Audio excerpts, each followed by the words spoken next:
مولاي صل وسلم دائما أبدا على حبيبك خير الخلق كلهم مولاي صل وسلم دائما أبدا على حبيبك خير الخلق كلهم نہ کوئی آپ جیسا ہوگا نہ کوئی آپ جیسا تھا نہ کوئی آپ جیسا ہوگا نہ کوئی الحمد للہ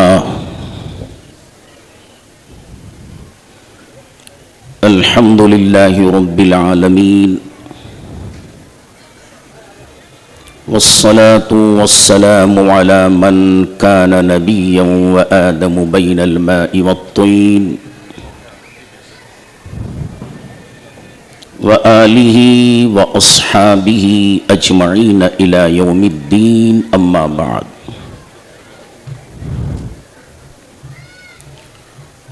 فقد قال الله تبارك وتعالى في القرآن المجيد والفرقان الحميد أعوذ بالله من الشيطان الرجيم بسم الله الرحمن الرحيم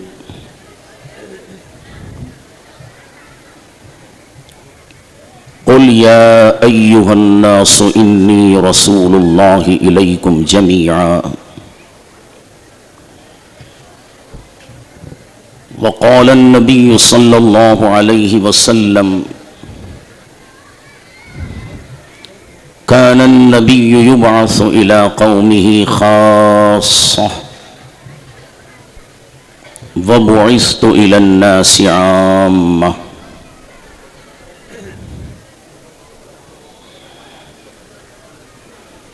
من علينا ربنا إذ بعث محمدا من علينا ربنا إذ بعث محمدا أيده بأيده أيدنا بأحمد أرسله مبشرا أرسله ممجدا صلوا عليه دائما صلوا عليه سرمدا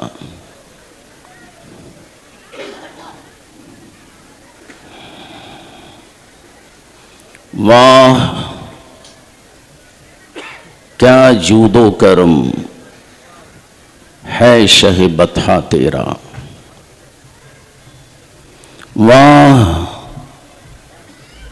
کیا جود و کرم ہے شہ بطحہ تیرا نہیں سنتا ہی نہیں مانگنے والا تیرا نہیں سنتا ہی نہیں مانگنے والا تیرا دھارے چلتے ہیں عطا کے وہ ہے خطرہ تیرا دھارے چلتے ہیں عطا کے وہ ہے خطرہ تیرا تارے کھلتے ہیں سخا کے وہ ہے ذرہ تیرا تارے کھلتے ہیں سخا کے وہ ہے ذرہ تیرا فرش والے تیری شوکت کا علو کیا جانے فرش والے تیری شوکت کا علو کیا جانے خسروا عرش پہ اڑتا ہے پھریرا تیرا خسروا عرش پہ اڑتا ہے پھریرا تیرا میں تو مالک ہی کہوں گا کہ ہو مالک کے حبیب میں تو مالک ہی کہوں گا کہ ہو مالک کے حبیب یعنی محبوب و محب میں نہیں میرا تیرا یعنی محبوب و محب میں نہیں میرا تیرا مٹ گئے مٹتے ہیں مٹ جائیں گے آدھا تیرے مٹ گئے مٹتے ہیں مٹ جائیں گے آدھا تیرے نہ مٹا ہے نہ مٹے گا کبھی چرچا تیرا، نہ مٹا ہے نہ مٹے گا کبھی چرچا تیرا۔ آخری میں یہ دعا کرتا ہوں، آپ سب آمین کہیں۔ تمنا ہے الہی موت یوں آئے مدینے میں، تمنا ہے الہی موت یوں آئے مدینے میں، نظر کے سامنے خیر الورا کا آستانہ ہو۔ ایک مرتبہ بآواز بلند ہدیہ درود پیش فرمائیے۔ اللہم صلی علی سیدنا محمد وعلی آل سیدنا محمد وبارک وسلم کما تحب وترضى بأن تصلی علی صلاة وسلاما علیک یا رسول اللہ۔ ایک مرتبہ اور بآواز بلند صلی اللہ علی النبی الامی وآلہ صلی اللہ علیہ وسلم صلاة وسلاما علیک یا رسول اللہ۔ نبی اور آل نبی پر بڑی ہی عقیدت و محبت کے ساتھ جھوم جھوم کر درود پاک پیش فرمائیے۔ اللہم صلی علی سیدنا محمد النبی الامی الطاہر الزکی صلاة تحل بها العقد وتفك بها الكرب صلاة تكون لك رضا ولحقه أداء وآله وأصحابه وبارك وسلم۔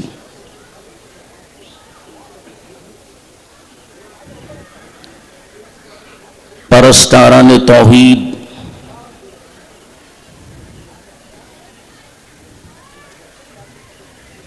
شمع رسالت کے پروانوں، غوث و خواجہ کے دیوانوں،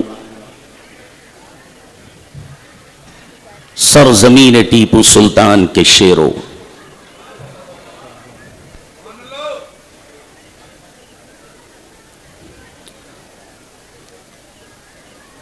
ارادہ تو تھا آج کل جو واٹس ایپ میں مولوی نما حضرات، میرے جملے کو نوٹ کرنا، مولوی نما حضرات میلاد مصطفیٰ کے خلاف بہت بول رہے ہیں۔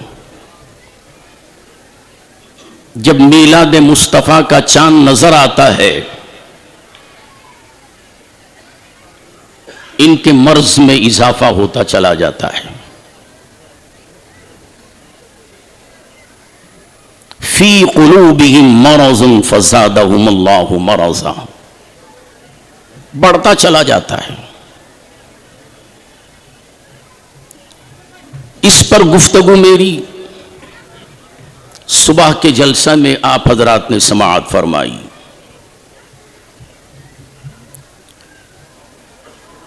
کسی واٹس ایپ پر کان نہ دھرے، کسی مولوی نما کی گفتگو نہ سنیں، جو بول رہا ہے اس کو دیکھیں، اس کو تولیں، اس کے بعد اپنے علماء حقہ سے رجوع ہوں، پھر اس کے بعد اپنے ایمان کو مضبوط کریں۔ میں نے جس آیت کریمہ سے اپنے آپ کو مشرف کیا ہے اور آج کی تقریر کا موضوع بنایا ہے، قل یا ایھا الناس، اے حبیب مکرم صلی اللہ تعالی علیہ وسلم، یا ایھا الناس، ان لوگوں سے کہہ دیجئے، ایمان والوں سے نہیں، مسلمانوں سے نہیں، کسی اور مذہب والوں سے نہیں، انسانوں سے، انی رسول اللہ علیکم جمیعا، میں رب کا رسول ہوں اور تم سب کا رسول ہوں۔ حدیث پاک میں ہے، مشکات شریف کی حدیث ہے، آقا دو عالم مدنی تاجدار احمد مجتبی محمد مصطفیٰ صلی اللہ علیہ وسلم ارشاد فرماتے ہیں کان النبی یبعث الی قومہ خاصہ،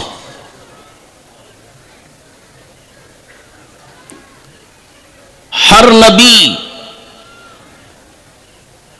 آدم تا عیسیٰ جتنے بھی نبی آئے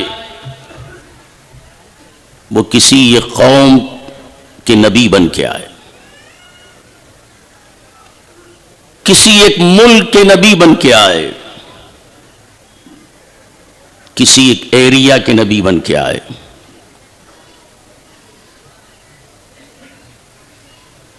مگر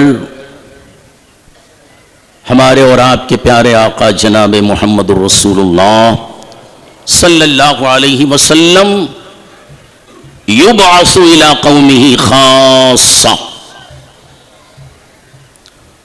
سب کے نبی بن کے آئے، کسی ایک قوم، کسی ایک ملت یا کسی ایک ایریا یا کسی ایک ملک کے نبی بن کے نہیں آئے، بلکہ قرآن کہہ رہا ہے انی رسول اللہ علیکم جمیعا، میں تم سب کی طرف اللہ کا رسول ہوں۔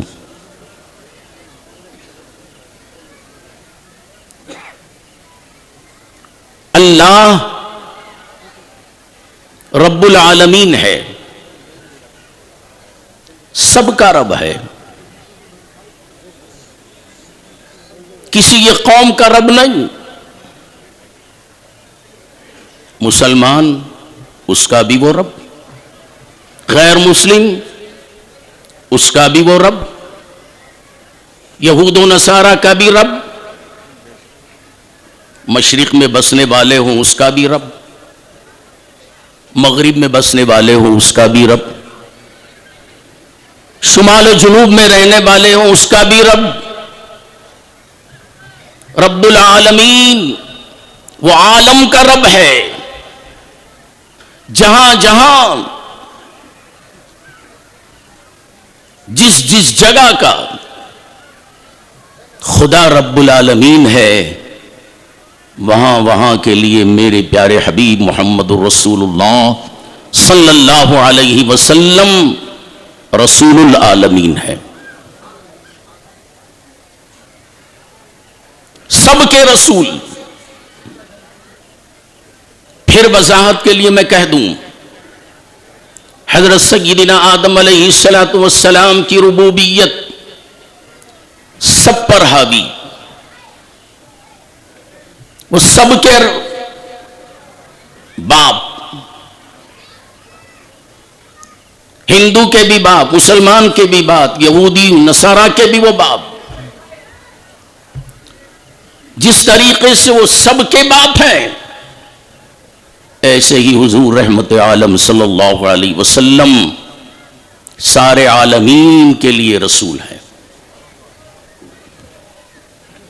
انی رسول اللہ علیکم جمیعا، میں تم سب کی طرف اللہ کا رسول۔ اب میں آگے بڑھتا ہوا کہوں، جب سب کے رسول ہیں، میرے مصطفیٰ نبیوں کے بھی رسول ہیں۔ یہ نہیں کہ ہندو، مسلمان، سکھ، عیسائی، مشرق میں رہنے والا، مغرب میں رہنے والے اسی کے رسول، بلکہ وہ سب کے رسول۔ اس پر لمبی چوڑی گفتگو کرنے کے بجائے ایک حدیث میں آپ کے گوشے گزار کر رہا ہوں۔ ایک مرتبہ حضرت فاروق اعظم رضی اللہ تعالی عنہ کو تورات کا ایک نسخہ مل گیا۔ وہ نسخہ تورات لے کر بارگاہ رسالت میں حاضر ہوئے اور عرض کرنے لگے، یا رسول اللہ صلی اللہ علیہ وسلم، میرے ماں باپ آپ پر قربان ہو جائیں، یہ توریت کا ایک نسخہ ہے۔ اور پھر اس نسخہ تورات کو پڑھنے لگی۔ حضور رحمت عالم صلی اللہ علیہ وسلم کے چہرے انور پر غیظ و غضب کے آثار نمایاں ہو رہے ہیں۔ آج کل کے نوجوانوں کو یہ حدیث سنا رہا ہوں میں، ہر کس و ناکس کے واٹس ایپ کو دیکھ کر کبھی میلاد کا انکار کرتا ہے، کبھی نبیوں کا انکار کرتا ہے، کبھی اولیاء کی طاقت و قوت اور ان کے تصرفات کا انکار کرتا ہے۔ کیا ہے؟ پاکستان کے فلاں مولانا نے کہا۔ ناراضگی کے آثار نمایاں ہیں، تورات کا پڑھنا چھوڑ دیا اور پناہ مانگنے لگے، میں اللہ اور اس کے رسول سے پناہ مانگتا ہوں۔ حضور رحمت عالم صلی اللہ علیہ وسلم فرماتے ہیں، مشکات شریف کی حدیث ہے، لو بدأ لکم موسیٰ فاتبعتموہ وترکتمونی بضللتم عن سواء السبیل ولما ادرک نبوتی لاتبعنی۔ اے عمر، اگر موسیٰ علیہ السلام ظاہر ہو جائے، فاتبعتموہ وترکتمونی، کیا تم مجھے چھوڑ دو گے اور بھٹک جاؤ گے؟ بِضَلَلْتُمْ عَنْ سَوَاءِ السَّبِيلِ، سیدھا راستہ چھوڑ کر ان کا راستہ قبول کرنے لگو گے۔ وَلَمَّا أَدْرَكَ نُبُوَّتِي لَاتَّبَعُونِي، سنو، اگر موسیٰ علیہ السلام ظاہر ہو جائیں تو ان کو بھی میری اتباع کیے بغیر کوئی چارہ نہیں ہوگا۔ وہ نبی ہیں، وہ اپنی شریعت چھوڑ دیں گے، وہ میری پیروی کرنے لگیں گے۔ اور ایک دوسری حدیث ہے، وَلَمَّا وَاتَّبَعْتُمُونِي وَتَرَكْتُمْ، مجھے چھوڑ دو گے، بِضَلَلْتُمْ، گمراہی کا راستہ اختیار کر لو گے۔ ان دونوں احادیث سے معلوم ہوا، دونوں مشکات شریف کی حدیث ہیں اور ایک ہی صفحے پر ہے، معلوم ہوا کہ حضور رحمت عالم صلی اللہ علیہ وسلم کے ارشادات کو ماننا امت محمدی کا کام ہے۔ اگر کوئی، چاہے وہ آسمانی کتاب ہو، چونکہ تورات آسمانی کتاب ہے، اس میں سے آپ نے پڑھا، کون؟ فاروق اعظم، ہمارے جیسے نہیں، وہ جلیل القدر صحابی ہے، خلیفہ دوم ہے۔ ایسے جلیل القدر صحابی جس راستے سے فاروق اعظم گزرتے تھے، شیطان وہاں سے نہیں گزرتا تھا۔ حضور رحمت عالم صلی اللہ علیہ وسلم نے ان کو تورات پڑھتے ہوئے دیکھا، غضب و جلال کا اظہار فرمایا اور فرمایا کہ میرے اور میرے قرآن کے ہوتے ہوئے تم دوسروں کی کتابیں پڑھ رہے ہو۔ تورات آسمانی کتاب، سرکار نے ناراضگی کا اظہار کیا، قرآن ہے، قرآن کی اتباع کرو، قرآن کی بات مانو، حدیث ہے، حدیث پر عمل کرو۔ حدیث کیا ہے؟ میرے مصطفیٰ کا کلام حدیث ہے۔ اسی لیے اللہ کے رسول نے حجۃ الوداع کے موقع پر خطبہ ارشاد فرماتے ہوئے اعلان فرمایا، اے میرے صحابہ، میں تمہارے درمیان دو چیزیں چھوڑ کے جا رہا ہوں، ایک قرآن مجید فرقان حمید اور دوسرا میرے اہل بیت۔ حدیث کی ہر بولی اہل بیت ہی کی بولی ہے۔ یہ نہیں کہا کہ میں قرآن چھوڑ کے جا رہا ہوں اور اس کے ساتھ علماء کو بھی چھوڑ رہا ہوں، مولویوں کو بھی چھوڑ رہا ہوں، چونکہ اللہ کے رسول کو معلوم تھا یہ مولوی کب تک رہیں گے، ایک نہ ایک دن ختم ہو جائیں گے، مگر اہل بیت یہ ختم ہونے والے نہیں ہیں، یہ صبح قیامت تک رہیں گے اور انہی کے صدقے میں پروردگار عالم کائنات کو پال رہا ہے. ان کا دامن پکڑو، ان کے ساتھ ہو جاؤ، تمہارا ایمان بچ جائے گا. تو دوستو، حضور رحمت عالم صلی اللہ علیہ وسلم نے تاکیدن حضرت فاروق اعظم رضی اللہ تعالی عنہ کو تورات پڑھنے سے روکا. اور علماء اہل سنت بھی آپ کو اسی لیے روکتے ہیں کہ غیروں کی کتابیں نہ پڑھو، غیروں کا لٹریچر تمہاری نگاہوں میں نہ ہو، بہک جانے کا خطرہ ہے. کیوں؟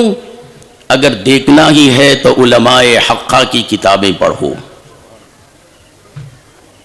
اہل بیت اطہار کے اقوال پڑھو، ان کے فرامین پر عمل کرو، ان کا دامن پکڑ لو گے تو تمہاری دنیا بھی سنور جائے گی اور تمہاری آخرت بھی سنور جائے گی.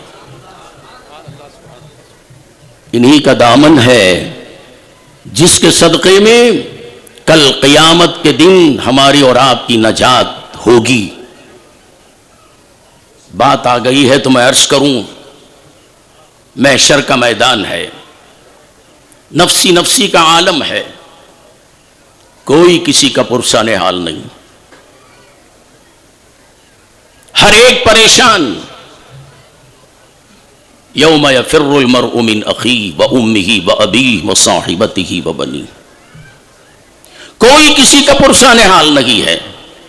میں اختصار کے ساتھ عرض کر رہا ہوں، آپ کو معلوم ہے جب وہاں کوئی کسی کا پرسان حال نہیں ہوگا، نفسی نفسی کے عالم میں ہوگا، کالی کملی والے آقا محمد الرسول اللہ صلی اللہ علیہ وسلم اپنی امت کو دیکھ کر کہیں گے کہ انا لہا انا لہا انا لہا.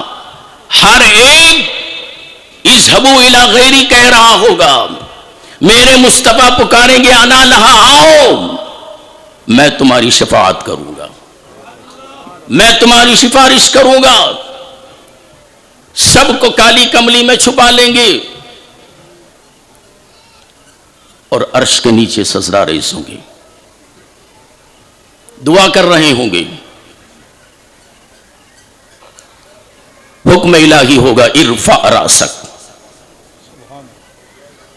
اے میرے حبیب سر کو اٹھائیے، مانگو کیا مانگنا چاہتے ہو، دیا جائے گا. اب اس کی منظر کشی نہ کرتے ہوئے میں پھر رخ کو موڑ رہا ہوں. میرے آقا حکم الہی کے تحت سر کو سجدے سے اٹھائیں گے. اب یہ عجیب منظر ہوگا جب سجدے سے سر کو اٹھائیں گے. میرے آقا کی نگاہوں کے سامنے ایک منظر ہوگا، خاتون جنت شہزادی پیمبر فاطمۃ الزہرا رضی اللہ تعالی عنہا کے ایک ہاتھ میں مولا علی کرم اللہ تعالی وجہ الکریم کا خون آلود جبہ ہوگا اور دوسرے ہاتھ میں امام حسین شہید کربلا کا جبہ ہوگا. دونوں خون آلود ہوں گے اور دونوں کے جبے لے کر خاتون جنت دوڑی دوڑی چلی جا رہی ہوگی. میرے آقا دریافت کریں گے، اے فاطمہ یہ خون آلود جبے لے کے کہاں جا رہی ہو؟ فاطمہ عرض کریں گی، بابا خدا کی بارگاہ میں انصاف مانگنے جا رہی ہوں، عدل مانگنے جا رہی ہوں. کیا بگاڑا تھا میرے شوہر نامدار مولا علی کرم اللہ تعالی وجہ الکریم، جس کو آپ کی امت نے، آپ کا کلمہ پڑھنے والوں نے حالت نماز میں آپ کو زخمی کر دیا تھا. کیا بگاڑا تھا میرے لال نے، جس کو کربلا بلا کر بھوکا پیاسا. یہ الگ بات ہے، واقعہ ہے بھوکا پیاسا، مگر میرا تو عقیدہ ہے سارا خزانہ علی کی اس وقت امام علی مقام کے ہاتھ میں تھا. مگر وہ امتحان دینے گئے تھے، وہاں بھی اگر کوئی پانی مانگتا تو میرے حسین اس کو پلاتے. کیا بگاڑا تھا؟ آج میں عدل مانگنے جا رہی ہوں رب کی بارگاہ میں. قربان جاؤں حسین اور علی پر، فاطمہ پر، یہ اہل بیت کی قربانیاں ہیں۔ میرے آقا عرض کریں گے اے فاطمہ آج تجھے حسین اور علی کی پڑی ہے، یہ دیکھ میرے سامنے ساری امت ہے، اور اس امت میں سب کے سب حسین اور علی کے چاہنے والے ہیں، ان پر اپنی جانوں کو قربان کرنے والے ہیں۔ چونکہ حجت الوداع کے موقع پر میرے مصطفیٰ نے بتا دیا تھا نا، ان کا دامن نہ چھوڑنا، اور ہم سب انہی کے دامن سے وابستہ ہیں، انہی کا دامن تھامنے والے آج قسم پرسی کے عالم میں ہیں۔ تو میرے آقا فرما رہے ہیں اے فاطمہ جا رب کی بارگاہ میں جا، مانگنا ہو تو کیا مانگنا، بس اتنا مانگ لینا یا اللہ میرے بابا کی امت کی مغفرت فرما دے، میرے بابا کی امت کی مغفرت فرما دے۔ تو معلوم ہوا کل قیامت کے دن بھی اہل بیت اطہار کا صدقہ ہمیں نصیب ہوگا، اور انہی کے صدقے میں مولا ہمیں جنت عطا کرے گا۔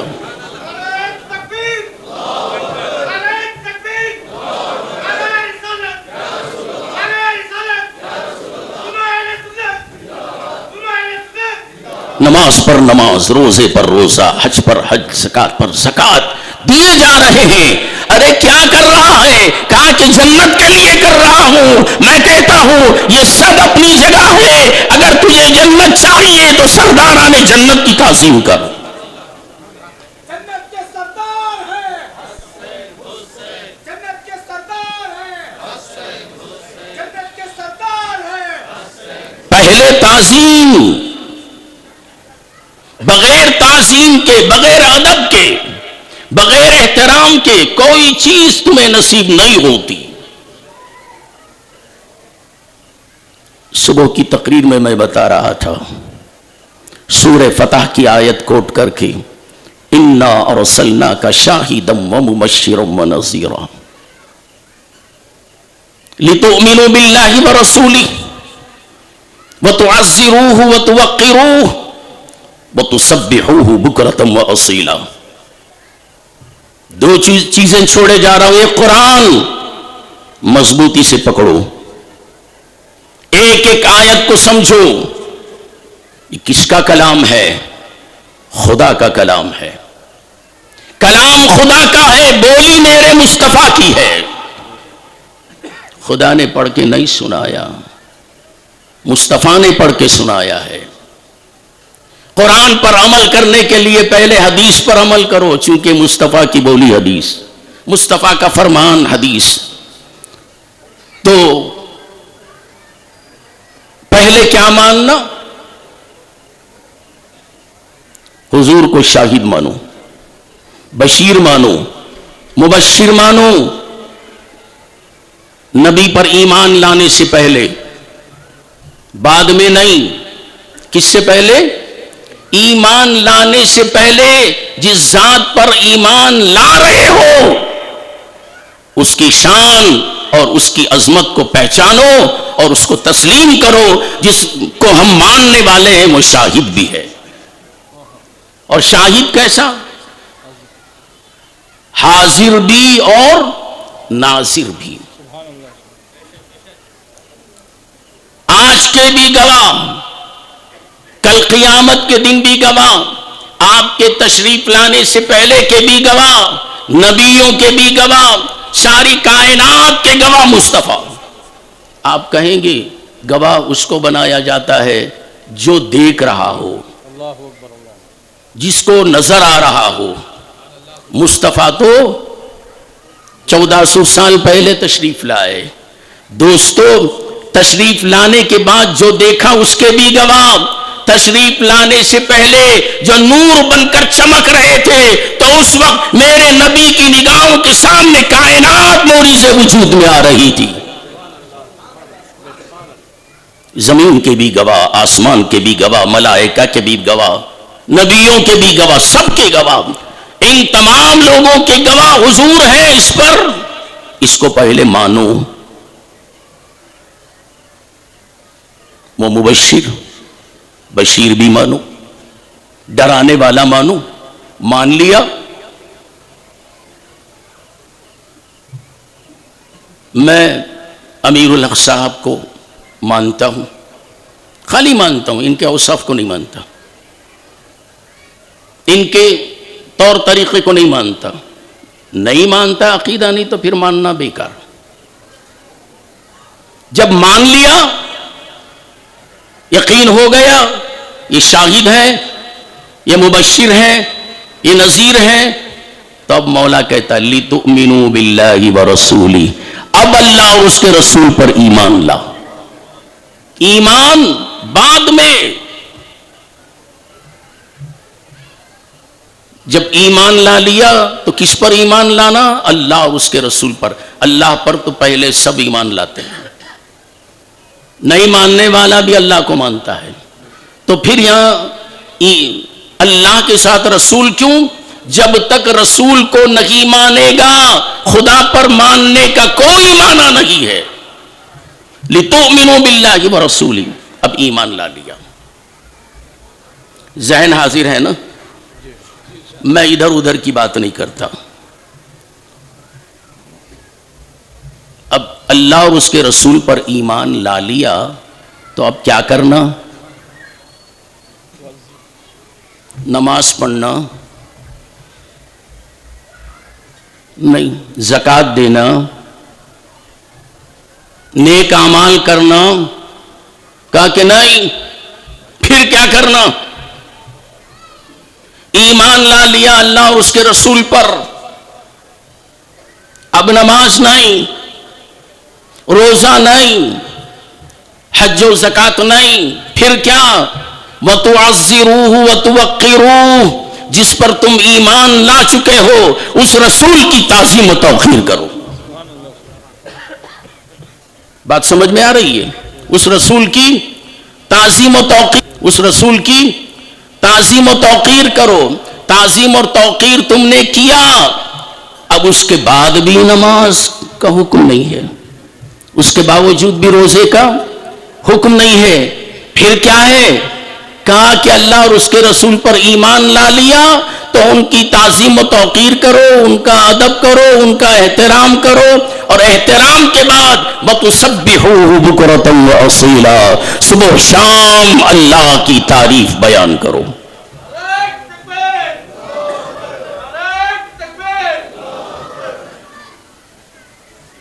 حمد و ثنا بیان کرو، خدا کو پکارتے رہو، ہر حال میں پکارو۔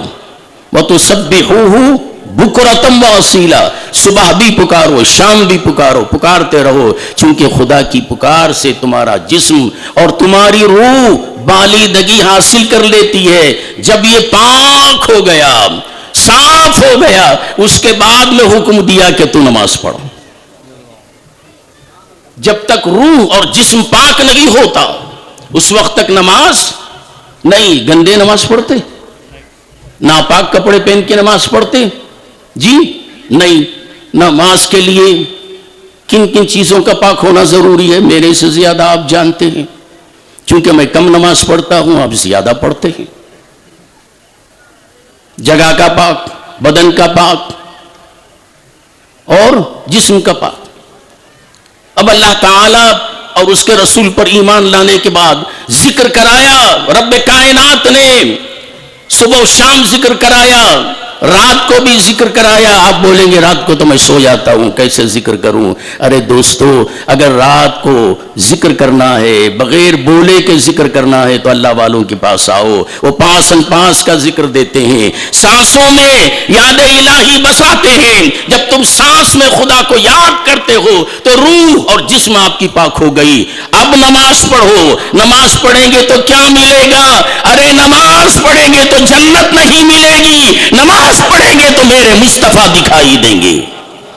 نعرہ تکبیر، نعرہ تکبیر، نعرہ رسالت، نعرہ رسالت، نماز میں رسول خدا نظر آتے ہیں۔ کیسے نظر آتے ہیں؟ نماز کس نے آپ کو بتایا؟ رب نے صرف کہا اقیم الصلاۃ، قائم کرو، قائم کرنے کا طریقہ میرے رب نے بتایا. صلو کما رأیتمونی اصلی، میں جیسے نماز پڑھتا ہوں جیسے تم کو دکھتا ہے ویسے پڑھو.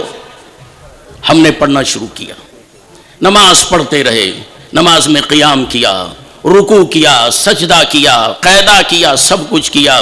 اور شیخ طریقت نے ہم کو بتایا آجا قیام میں آ، یہ قیام تو اپنا مت سمجھنا، اس قیام کو مصطفیٰ کا قیام سمجھنا، اس رکوع کو مصطفیٰ کا رکوع سمجھنا، اس سجدے کو مصطفیٰ کا سجدہ سمجھنا.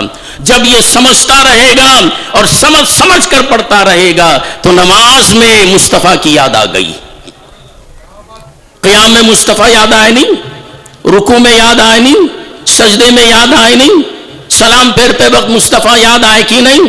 یاد آ گئے. جس نماز میں میرے مصطفیٰ یاد آ جائے وہی نماز ہماری آپ کی معراج المومنین ہے. یہ عقیدہ باطل ہے کہ نماز میں حضور یاد آ گئے تو نماز فاسد ہو جاتی ہے. ارے وہ نماز تمہاری فاسد ہے، ہماری نماز تو معراج والی ہوتی ہے، چونکہ ہم نماز پڑھ مصطفیٰ کے جلوے دیکھنے کے لیے. جب مصطفیٰ کے جلوے نظر آنے لگے تو پھر اللہ کے رسول فرماتے ہیں من رآنی فقد رأى الحق، جس نے مجھے دیکھ لیا اس نے حق کو دیکھ لیا. بات درمیان میں کٹ ہو گئی اور بات بڑھ گئی. میں یہ عرض کر رہا تھا آسمانی کتاب توریت حضرت فاروق اعظم نے پڑھا تو حضور صلی اللہ علیہ وسلم نے ناراضگی کا اظہار فرمایا اور فرمایا قرآن پاک کے اور اہل بیت کے ہوتے ہوئے تم غیروں کے پیچھے مت جانا، منزل پار کرنا چاہتے ہو تو اہل اللہ کا دامن پکڑو، آل رسول کے ساتھ ہو جاؤ. آل رسول کا دامن چھوڑ دو گے تباہ و برباد ہو جائے گا، نہ تمہاری دنیا اچھی ہوگی نہ آخرت اچھی ہوگی. پھر میں آپ کو بتاؤں کہ توریت کے پڑھنے سے منع کیوں کیا، اور علماء اہل سنت بھی آپ کو غیروں کا لٹریچر پڑھنے سے منع کرتے ہیں. اب آپ بھی کہیں گے غیروں کا لٹریچر پڑھنے سے علماء اہل سنت ہمیں منع کرتے ہیں، تو ان کی لائبریریوں کے اندر غیروں کی کتابیں کیوں ہوتی ہیں؟ ایک سوال پیدا ہوتا ہے. وہ کیوں پڑھتے ہیں؟ وہ اس لیے پڑھتے ہیں تاکہ لوگوں کو غلط راستہ اختیار کرنے سے بچائیں. جس میں سمجھ نہیں ہے وہ اگر پڑھیں گے تو ان کا پیر پھسل جائے گا، ایمان ہاتھ سے نکل جائے گا. جیسے مثال کے طور پر ٹرین ہے، گمسم ہو کے بیٹھے ہیں آپ لوگ، کوئی جواب نہیں، خالی بیٹھ کو منڈیاں ہلائے تو کیا ہوتا ہے؟ خالی منڈیاں میں کیا سمجھنا، سمجھ رہی نہیں سمجھ رہی. پھر منہ کھول کو کچھ بولو، ہاں ہوں بولو. بچپن میں ہمارے اماں کہانی بول کے سلاتے تھے ہم کو، اور جب کہانی بولتے تو ہم لوگوں کو کہنا تھا اوں اوں اوں، جب تک اوں اوں بولتے کہانی سناتے تھے. جب اوں اوں بند ہو گیا تو کہانی بھی بند. اب تم کچھ بھی نہیں بول رہی تو میں یہی سمجھتا ہوں کہ بس بند. ایک تو میں بیمار، ہمارے عثمان شریف جانتے ہیں 15-20 دن سے، اب بھی میں چلنے کے قابل نہیں، مگر آ گیا. میلاد کا جلسہ ہے، چھوڑنے کو طبیعت نہیں چاہتی، روح مچلتی ہے. جسم کہتا ہے آرام کر لے، روح کہتی ہے نبی کی تعریف کرنے میں چلا جا، نبی کے گیت گانے میں چلا جا. اگر تو نبی کے گیت گائے گا تو محبوب خدا تجھ سے راضی ہو جائے گا، اور تیری جسم کو اور تیری روح کے لیے مصطفیٰ دعا کریں گے. جن جن لوگوں نے میرے مصطفیٰ کی نعت پڑھی ان کے لیے میرے مصطفیٰ نے دعا فرمائی ہاتھ اٹھا کر، اللہم ایدہ بروح القدس، اے اللہ ان کی روح کے ساتھ مدد فرما. تو سننا ہو تو ہوش سے سنو. پکچر کی سٹوری بھی اگر بولے تو ہاں ہاں ہاں ہاں بولتے ہیں. یہاں نبی کی بات کر رہے ہیں تو آپ کا ضمیر نہیں جاگ رہا ہے. تو میں بتا رہا تھا ٹرین، مجھ سے زیادہ آپ سفر کیے ہوں گے اس میں. ٹرین میں جب سوار ہونے کے لیے آپ جاتے ہیں تو پابندیاں ہیں. ہر شخص چلتی ہوئی ٹرین میں چڑھ نہیں سکتا، منع ہے. مگر جو گارڈ ہے نا اس کے لیے ممانعت نہیں ہے. گارڈ چڑھتا ہی چلتی ہوئی ٹرین میں، اس کے لیے منع کیوں نہیں؟ ہمارے لیے کیوں منع ہے؟ کیونکہ گارڈ کو چلتی ہوئی ٹرین میں چڑھنے کی مہارت ہے اور ہمیں چلتی ہوئی ٹرین میں چڑھنے کی مہارت نہیں. اگر چڑھیں گے پیر پھسل جائے گا، آپ جان سے ہاتھ دھو بیٹھیں گے. اسی طریقے سے ہر شخص کا لٹریچر پڑھنا تمہارے لیے درست نہیں ہے. اگر پڑھنا ہی ہے تو علماء اہل سنت کے تصانیف پڑھو، علماء حقہ کے مضامین پڑھو، ان سے مسائل اخذ کرو. ہر راستہ چلنے والے سے مسئلہ مت پوچھو تاکہ تمہارا ایمان پھسل نہ جائے. تو اس لیے اللہ کے رسول نے حضرت فاروق اعظم کو تاکید کر کے روک دیا، غیروں کی کتابیں مت پڑھو، پڑھنا ہے تو قرآن پڑھو. ایک ایک آیت کو سمجھو، حدیث پڑھو. صحبت اختیار کرنا ہو تو اہل بیت کی صحبت میں بیٹھو، ان سے رشتہ قائم کر لو، ان سے نسبت حاصل کر لو. حضرت میں گیا تھا ایک سید صاحب کے پاس، ان کو کیا بیچ نہیں معلوم، خالی بٹھاتی، چائے پلاتے، بسکٹ کھلاتے، بھیج ڈالتے، ان کو کچھ بھی نہیں معلوم. مگر ان کے اوپر والوں کو تو معلوم ہے. ان کا فیض ان کے صدقے میں ملتا ہے. کچھ نہیں بولتے، نگاہوں سے نگاہیں ملا لو، دو بدو بیٹھو. وہ زبان سے نہیں آنکھوں سے پلاتے ہیں. کسی نے کیا خوب کہا، تو نے پی کتابوں سے، میں نے پی نگاہوں سے. تو نے پی کتابوں سے، میں نے پی نگاہوں سے. تیرے میرے پینے میں بہت فرق ہے شاہد. یہ اللہ والے بولتے کچھ نہیں ہیں. بعض ہیں بولتے ہیں، ایسا بولتے ہیں کہ ان کے بولنے میں ہماری بولتی بند ہو جاتی ہے. اور بعض اولیاء ایسے ہیں جو بولتے نہیں، پلاتے ہیں. اور کہاں کی پلاتے ہیں؟ پلاتے ہیں تو کہاں کی پلاتے ہیں؟ سورہ دہر اٹھاؤ. ان الابرار یشربون من کأس کان مزاجها کان کافورا عینا یشرب بها عباد اللہ یفجرونها تفجیرا. وہ اللہ والے جو اپنے مریدوں کو پلاتے ہیں، وہ ادھر ادھر کی نہیں پلاتے، وہ جنت میں بہنے والی نگاہوں کو اپنے آنکھوں میں لیتے ہیں اور اپنی آنکھوں سے اپنے مریدوں کو پلاتے ہیں. ایسا پلاتے ہیں کہ ان کے 14 طبق روشن ہو جاتے ہیں. انی رسول اللہ علیکم جمیعا، میں رب کا رسول ہوں، میں رب کا رسول ہوں اور تم سب کا رسول ہوں.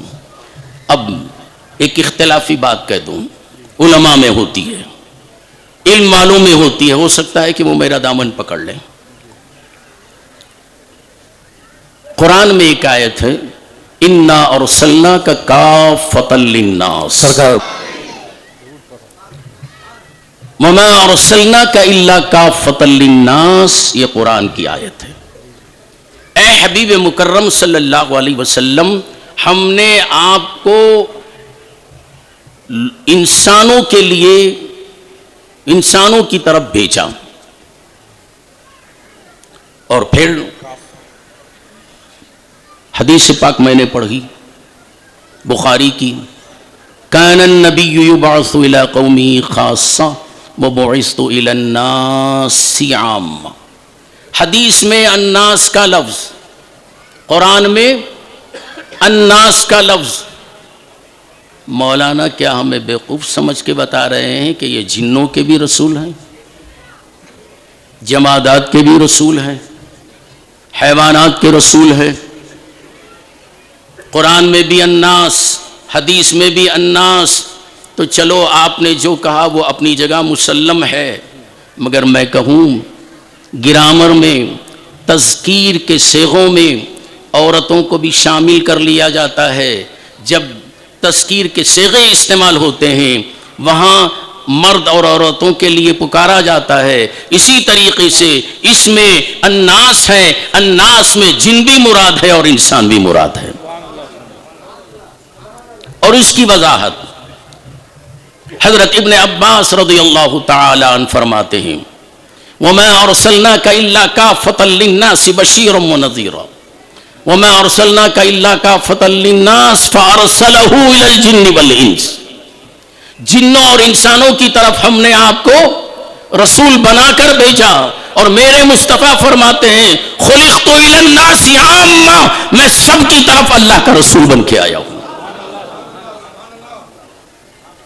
جنوں کے بھی حضور رسول، جنوں نے انہیں حضور صلی اللہ علیہ وسلم پر ایمان لایا اور ایمان لا کر جنوں نے حضور کی تبلیغ کی. ایک واقعہ کوٹ کر رہا ہوں. حضرت ابن فاتق رضی اللہ تعالی عنہ اپنے ایمان لانے کا قصہ بیان کرتے ہیں. ایک مرتبہ میرے اونٹ گم ہو گئے، میرے اونٹ گم ہو گئے. میں اس کی تلاش میں نکلا تاکہ میں میرے اونٹ حاصل کر لوں. جب تلاش میں نکلا ایک وادی میں نے پایا کہ میرے اونٹ وہاں موجود ہیں.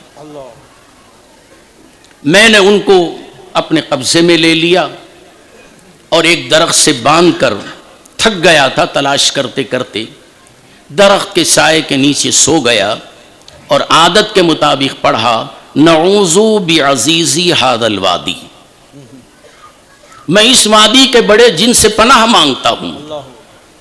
اتنا کہہ کر سوئے، اتنے میں آواز آئی یا فتى باللہ ذی الجلال والمجد والنعماء والافضال، اے جوان میرے سے کیوں پناہ مانگ رہا ہے؟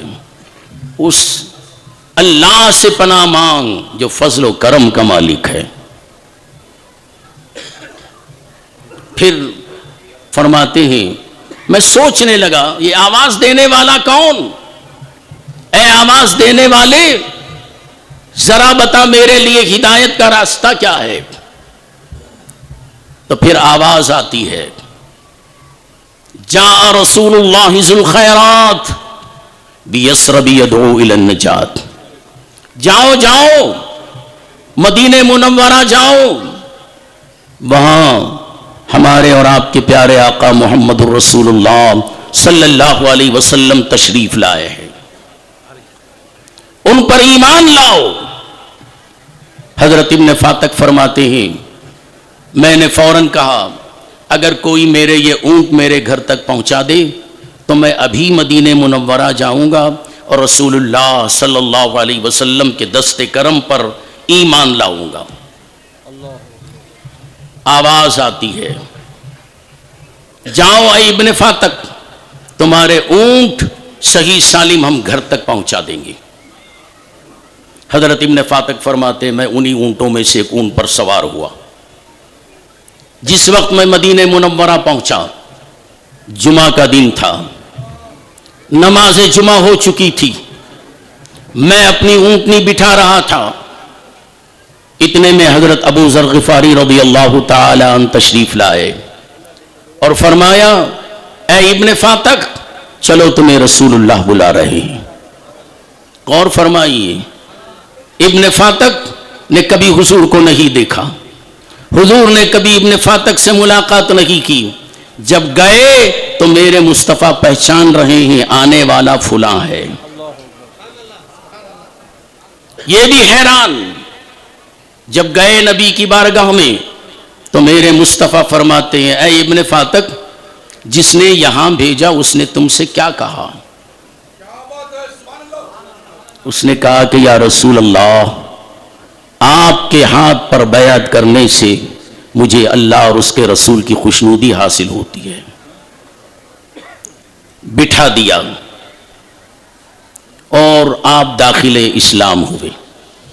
مطلب یہ کہ جنوں نے بھی حضور نبی اکرم صلی اللہ علیہ وسلم کی بارگاہ میں حاضری دی اور ایمان لایا، اور وہ اپنی مخلوق میں دین کی تبلیغ کرتے رہے، اور ایسی تبلیغ کی کہ ان کی تبلیغ سے ڈائریکٹ نبی کے ہاتھ پر بیعت کرنے کے لیے وہ جنوں کا قافلہ مکہ مکرمہ آیا، اور ان کا ایک مقام مکہ مکرمہ میں ہے جو قبرستان مکہ مکرمہ کے قریب میں ہے، اس کا نام مسجد جن ہے۔ کوئی آئی نہیں نا مولانا بھائی، میرا ٹائم ہو گیا، میں اس لیے بول رہا تھا تاکہ دوسرے مقرر آئے نہیں۔